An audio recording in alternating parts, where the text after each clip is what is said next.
दिन में तू ना हो वो दिन ही नहीं, जिस जीवन में तू ना वो जीवन नहीं। कुलुस्सियों की पत्री 3 अध्याय का 5वें वचन।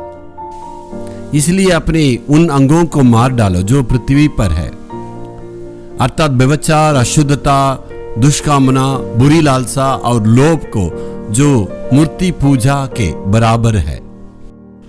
कुलुस्सियों के 3 अध्याय में जब पौलुस लिखना चाहते हैं और इस प्रकार कहते हैं, लोभ और बुरी लालसा ये हमारे देह पर काम करके हमें गुलाम कर देता है, इसे नाश करने के लिए कहता है।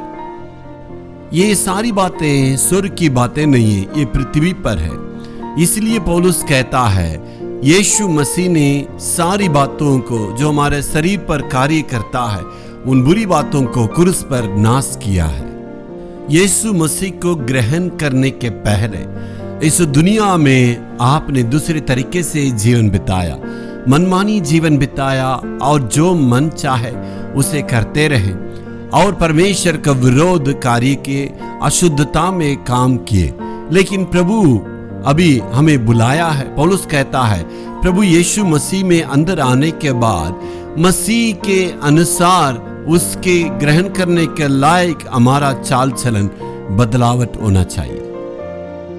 इसलिए पौलुस साफ साफ यहाँ कहने के लिए चाहते हैं, मन में उठने वाले उस लोभ और अभिलाषा को मिटा डाल।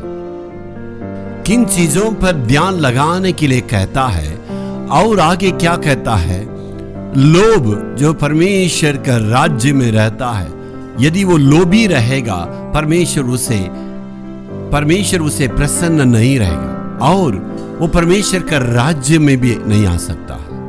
इस दुनिया के राज्य में जब हम रहते हैं, इस जिंदगी में हमें बहुत ही सावधानी रखने की आवश्यकता है। वचन कहता है स्वर्ग की ओर ऊंचे स्थानों में हमारा ध्यान लगना चाहिए। इस पृथ्वी की धन दौलत और उस पर हमें लोभी नहीं होना चाहिए।